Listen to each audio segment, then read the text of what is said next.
ओम नमः शिवाय। प्रिय श्रोताओं, आप सभी को हरियाली तीज की ढेर सारी शुभकामनाएं। श्रावण महीने की शुक्ल पक्ष की तृतीया तिथि को हरियाली तीज मनाई जाती है और ये तिथि सुहागिन महिलाओं के लिए बहुत ही खास होती है। इस दिन निर्जन और निराहार रहकर व्रत रखने वालों का विधान है। मान्यता है कि वैवाहिक जीवन सुखद बनाने के लिए और पति की लंबी उम्र की कामना से ये उपवास किया जाता है। हरियाली तीज के दिन महादेव और देवी पार्वती की पूजा का विधान है। मान्यता है कि आज के दिन जो भी महिलाएं या कुंवारी कन्या भगवान शिव और माता पार्वती की पूजन करती हैं, उनके जीवन में हमेशा सुख समृद्धि बनी रहती है। इस व्रत में पूजा के साथ साथ कथा सुनने का भी विधान है। हरियाली तीज का व्रत कथा के बिना अधूरा होता है। तो चलिए अब आपको सुनाते हैं हरियाली तीज की कथा। साथ ही आप जानेंगे पूजा विधि के बारे में। आज की कथा का शुभ आरंभ करने से पहले आप सभी माताओं बहनों से हरियाली तीज की ढेर सारी शुभकामनाएं। भगवान शिव और माता पार्वती की कृपा सदा आप सभी पे बनी रहे। पौराणिक कथा के अनुसार भगवान शिव ने एक बार माता पार्वती को उनके पूछने पे उनके पूर्व जन्म का स्मरण कराते हुए, हे देवी पार्वती, आपने मुझे पूर्व जन्म में पति के रूप में प्राप्त करने के लिए कठिन तपस्या की थी।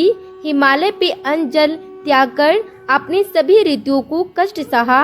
एक दिन देवर्षि नारद आपके घर पे पधारे और उन्होंने आपके पिता पर्वतराज को बताया कि श्री विष्णु जी आपकी कन्या पार्वती जी की कठोर तपस्या से अत्यंत प्रसन्न हुए हैं और वे उनसे विवाह करना चाहते हैं। मैं श्री हरि विष्णु जी के भेजने पे ही यहाँ आया हूँ। नारद जी की ये बात सुनकर आपके पिता को चेहरे पे मुस्कान आ गई और वे प्रसन्न हो गए। उन्होंने तुरंत ही इस प्रस्ताव को स्वीकार कर लिया और उन्होंने तुरंत ही नारद जी से कहा कि वे अपनी पुत्री पार्वती का विवाह श्री विष्णु जी के साथ कराने के लिए तैयार हैं। नारद मुनि ने विष्णु जी के पास पहुंचकर उन्हें सारी बात बताई। भगवान शिव माता पार्वती से आगे कहते हैं, हे देवी पार्वती, आपके पिता ने जब ये बात आपको बताई तब आप बहुत दुखी हो गई, क्योंकि आप तो मन से मुझसे पति के रूप में स्वीकार कर चुकी थी। ऐसे में आपने ये बात अपनी एक सखी को बताई और आपकी सखी ने आपको जंगल में ले जाकर मेरा स्मरण कराने का सुझाव दिया।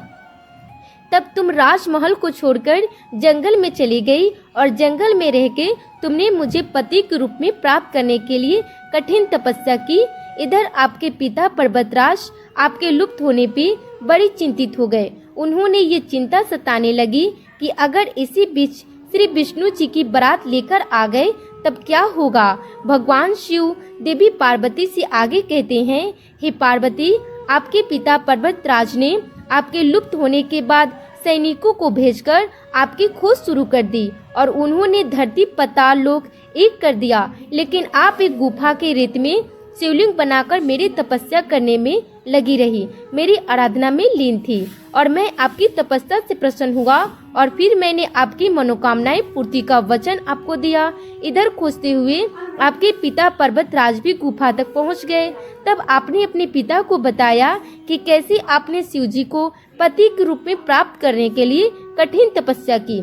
आपने बताया कि अब आपकी कठिन तपस्या सफल हो गई है। फिर आपने अपने पिता से कहा कि अब आप उनके साथ महल को तभी वापस जाओगी जब वे आपके विवाह शिव जी के संग कराने के लिए तैयार हो जाएंगे।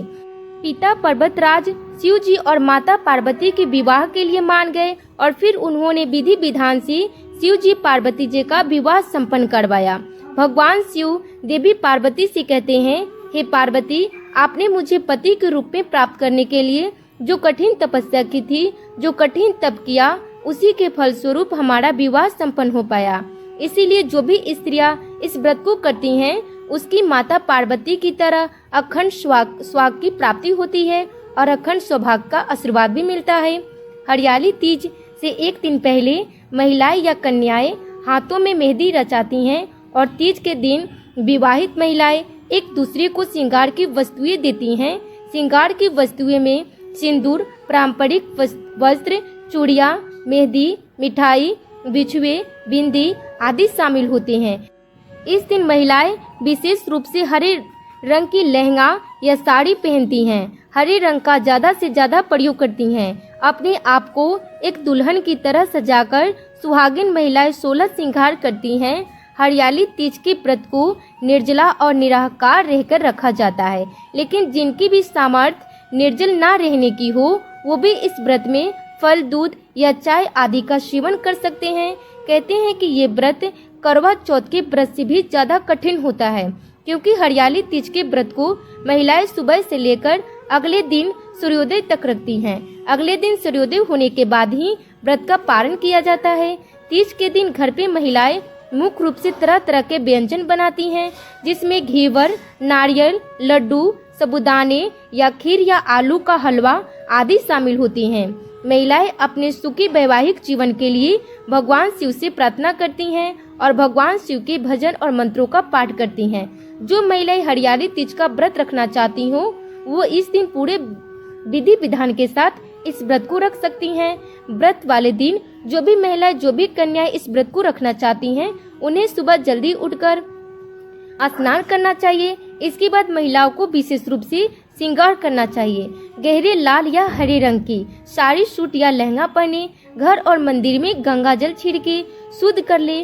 पूजा वाले स्थान को विशेष रूप से साफ करके फूल, रंगोली या अन्य सामग्री से सजाए। अब पूजा करने के लिए भगवान शिव और माता पार्वती की प्रतिमा को आप अपने स्वयं की मिट्टी से बना ले। यदि आप ना बना पाए तो आपको मिट्टी की मूर्तियां आसानी से बाजार में मिल जाएंगी। आप अपनी सुविधा अनुसार आप मिट्टी की मूर्तियां बना सकते हैं या बाजार से भी ला सकते हैं। यदि ऐसी भी सुविधा ना हो तो आपके पास जो तस्वीर है आप उसी तस्वीर को पूजा कर सकते हैं। अब भगवान शिव और माता पार्वती की प्रतिमा को एक चौकी पे साफ वस्त्र बिछाकर, लाल या पीला वस्त्र या हरा वस्त्र बिछाकर उस पे विराजित करें, क्योंकि ये व्रत सुहाग के लिए रखा जाता है। पति की लंबी आयु की कामना से रखा जाता है। तो इस दिन माता पार्वती जी को 16 श्रृंगार का सामान अवश्य चढ़ाइएगा। पूजा स्थल पे दिए जलाइए, घी का। हरियाली तीज की कथा पढ़े, सुने, मंत्रों का जाप करे। श्री शिव चालीसा और पार्वती चालीसा का पाठ करके आरती करनी चाहिए। सबसे अंत में दूध या दूध से बनी हुई मिठाई का भोग लगाकर आपको उस प्रसाद को परिवारजनों में बांटना चाहिए। सबसे अंत में हाथ जोड़कर पूजा में या व्रत रखने में हुई गलतियों के लिए सच्चे मन से क्षमा याचना करनी चाहिए। आज के दिन भगवान शिव को भांग, धतूरा, बेलपत्र, समीपत्र अर्पित करने चाहिए और माता पार्वती को आज के दिन सुहागिन महिलाओं को सिंदूर अवश्य लगाना चाहिए।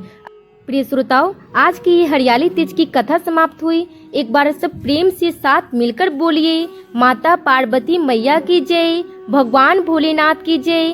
प्रिय श्रोताओं, आज की ये कथा आप लोगों को कैसी लगी कमेंट बॉक्स में जरूर बताइएगा। वीडियो पसंद आई हो तो वीडियो को लाइक कीजिएगा।